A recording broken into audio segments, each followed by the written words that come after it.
ये सिलसिला आज से ठीक 200 साल पहले साल 1826 में शुरू हुआ। सूखापुर गांव में तब एक ऐसा भयानक और खौफनाक अकाल पड़ा जैसा किसी ने न कभी देखा और न कभी सुना। जमीन फट चुकी थी, कुआं और तालाब सूख कर पत्थर हो गए थे। हवा में सिर्फ मिट्टी और मौत का मंजर था।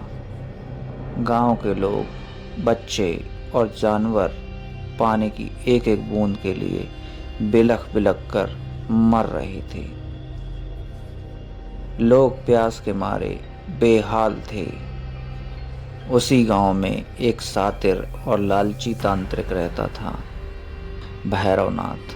भैरवनाथ मौत के इस मंजर से डरा नहीं, बल्कि उसने इसे एक मौके की तरह देखा। जब उसकी खुद की प्यास से जान निकलने लगी तो उसने जमीन के देवताओं को छोड़कर श्रापित शक्तियों के सामने अपना सर झुका दिया।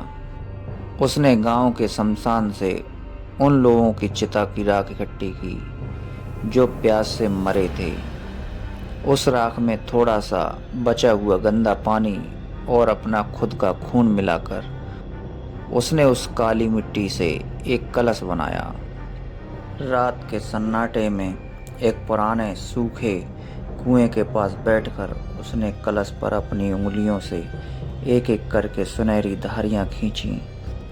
उसकी योजना थी कि ये कलश पूरे गांव की बची कुची नमी और कुदरती पानी को खींचकर अंदर संभाल लेगा और भैरवनाथ उस पानी का मालिक बन जाएगा। साधना पूरी हुई, कलश ने अपना काम शुरू किया। उसने आसपास की हवा से सारी नमी सूखनी शुरू की। पर जैसा कि सब जानते हैं, काला जादू हमेशा सबसे पहले उसकी कीमत मांगता है जो उसे शुरू करता है। कलश की प्यास इतनी बढ़ गई कि उसे पानी कम लगने लगा। उसने सीधा भैरवनाथ पर वार किया। भैरवनाथ कुएं के पास बैठा ही रह गया। उसके देखते ही देखते उसके जिस्म का सारा खून, उसकी आंखों के आंसू और उसकी चमड़ी के अंदर का पानी खींचकर कलश के अंदर जाने लगा। भैरवनाथ चीखना चाहता था, पर गले का पानी सूखने की वजह से सिर्फ एक फुसफुसाहट निकली। उसका जिस्म धीरे धीरे सूख कर लकड़ी जैसा सख्त और मिट्टी जैसा कमजोर हो गया।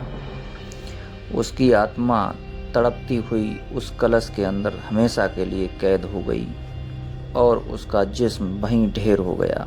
अगली सुबह जब गांव वाले कुएं के पास पानी की उम्मीद में पहुंचे तो उन्होंने भैरवनाथ का सूखा हुआ कंकाल देखा और उसके पास रखा हुआ वो चमकता हुआ सुनहरी धारियों वाला कलश। जब एक किसान ने उसे छुआ तो कलश ने उसके हाथ से ही नमी सोखना शुरू कर दी। गांव वाले समझ गए कि ये कोई साधारण बर्तन नहीं, बल्कि एक श्रापित सिलसिला है जो पूरे गांव को मिट्टी बना देगा। उन्होंने मिलकर एक भारी लोहे के संदूक में उस कलश को बंद कर दिया और ज़मीन के 10 फीट नीचे दबा दिया और उस जगह को हमेशा के लिए श्रापित घोषित कर दिया। 200 साल तक वो कलश प्यासा दबा रहा, तब तक जब तक शहर से आए उस लड़के की कुदाल उस लोहे के संदूक से नहीं टकराई।